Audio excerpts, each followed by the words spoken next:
Bom dia, pessoal. Professor Paulo de Química. Eu estou gravando um vídeo aqui para vocês para a gente falar sobre o nosso próximo assunto do segundo bimestre, que é sobre substâncias, misturas homogêneas, misturas heterogêneas, sistemas, fases, componentes. Vocês vão ver que é super simples, tá? Eu preparei uma apresentação para vocês, onde eu estou falando um pouco sobre cada coisa na apresentação. Um abraço a todos. Bom dia, pessoal. Então, hoje, na aula de hoje, a gente vai falar um pouquinho de substâncias químicas. Então, o que é uma substância química? Uma substância é uma porção de matéria que tem propriedades bem definidas e que lhe são características, tá? Por exemplo, a água é um líquido, o ponto de fusão dela é 0 grau, ou seja, ela passa do estado sólido para o estado líquido a 0 grau, e ponto de ebulição 100 graus, a densidade é 1 grama por centímetro cúbico. Tá? Então, 1 grama de água é correspondente a 1 ml, ou seja, 1 quilo de água é igual a 1 litro.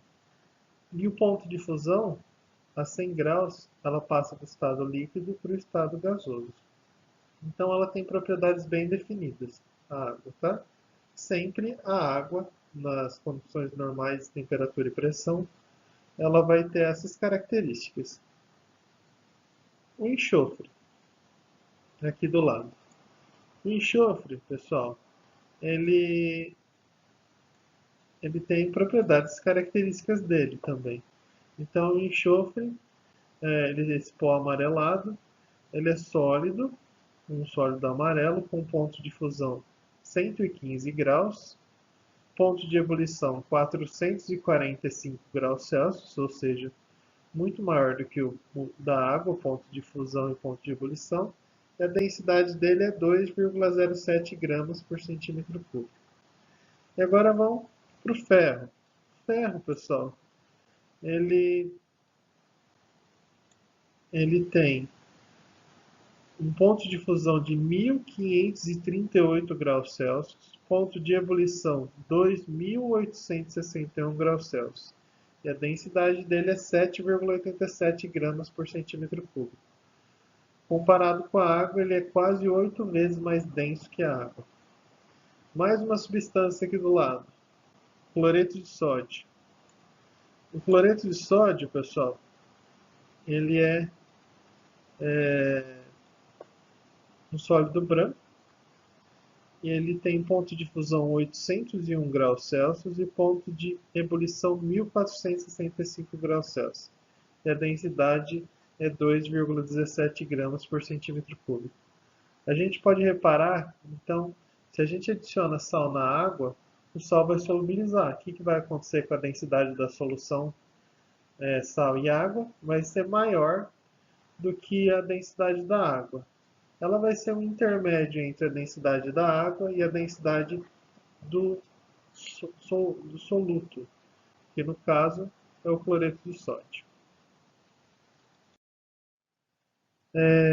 Substâncias puras e misturas.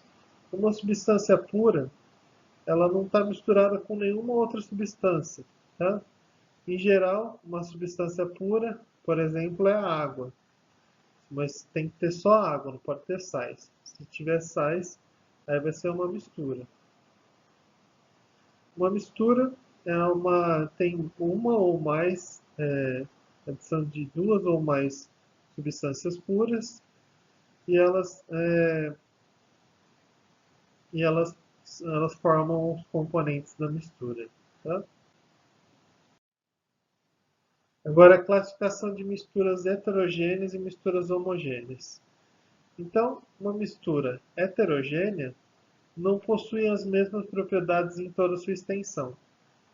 Por exemplo, se vocês olharem aqui na figura C, vocês vão perceber que ela não é igual em toda a sua extensão. Por exemplo, a água e o óleo. A água e o óleo, elas ficam separadas. Então, uma parte é água e uma parte é óleo. Não fica toda mistura homogênea. Tá? Então, esse é um caso de mistura heterogênea. E aí aqui a gente tem na figura A, mistura heterogênea, que é o enxofre e o pó de ferro. E no item B, aqui na figura B, a gente tem uma mistura de água e açúcar que formou uma mistura homogênea. Tá? A mistura homogênea ela tem as mesmas propriedades em todos os seus pontos, ou seja, se vocês olharem essa mistura de água com açúcar, não dá para você falar onde que está a água, onde que está o açúcar. Está tudo bem homogêneo. Número de fases de uma mistura. Então, podemos definir fase como uma porção de uma amostra de matéria que apresenta as mesmas propriedades. Uma fase pode apresentar-se contínua ou fragmentada em várias partes. Uma mistura homogênea apresenta uma fase só, e uma mistura heterogênea vai apresentar duas ou mais fases. A água, por exemplo, é uma mistura homogênea, água mineral, porque ela é uma mistura de vários sais. Se vocês olharem aqui, ó, a gente tem um monte de sais dissolvidos na água. Só que a gente não consegue ver eles. Por quê? Porque é uma mistura homogênea. Então não dá para você, a olho nu, separar essa mistura ou falar onde que está os sais. Porque ele está bem misturado. Está apresentando uma mistura homogênea. E agora um exemplo. O sistema pode ser esquematizado como aparece abaixo. Então, nesse sisteminha aí que está a figura, eu tenho água com sal, eu tenho gelo e eu tenho polietileno, bolinhas de polietileno. Ou seja, eu tenho três fases. Uma fase vai ser a água líquida com sal dissolvido, a outra fase vai ser o gelo e a outra fase vai ser o polietileno. Ou seja, esse sistema meu, que vai ser uma mistura heterogênea, apresenta três fases. Uma delas é o gelo, a outra é a água com sal, que está homogênea, né? E a outra é o polietileno. E quantas substâncias existem nesse sistema? Tem a água, que está no estado sólido e líquido, que gelo é água, né? O sal e o polietileno, ou seja, três componentes do sistema. Sobre uma solução aquosa de açúcar, responda. Então, eu tenho lá no fundo água e açúcar sólido. Se eu misturar os dois, uma proporção não tão alta de açúcar, eu vou ter uma mistura homogênea. Então, quantas fases há nessa mistura? Uma só, né? Depois que eu misturo água e açúcar numa proporção baixa de açúcar, eu tenho uma fase só. O solvente vai ser a água e o soluto vai ser o açúcar. E aí, pessoal, eu quero que vocês façam essa atividade no caderno de vocês, tá? Eu tenho vários sistemas, A, B, C, D, vai até o H. Então, para cada sistema, vocês vão colocar assim, ó, sistema A. Ele é homogêneo ou heterogêneo? Número de componentes. Quantas coisas tem no sistema? Tá? E número de fases. Tem uma, duas, três, quatro. Quantas fases tem nesse sistema? É super simples. Façam no caderno de vocês. Pessoal, é isso.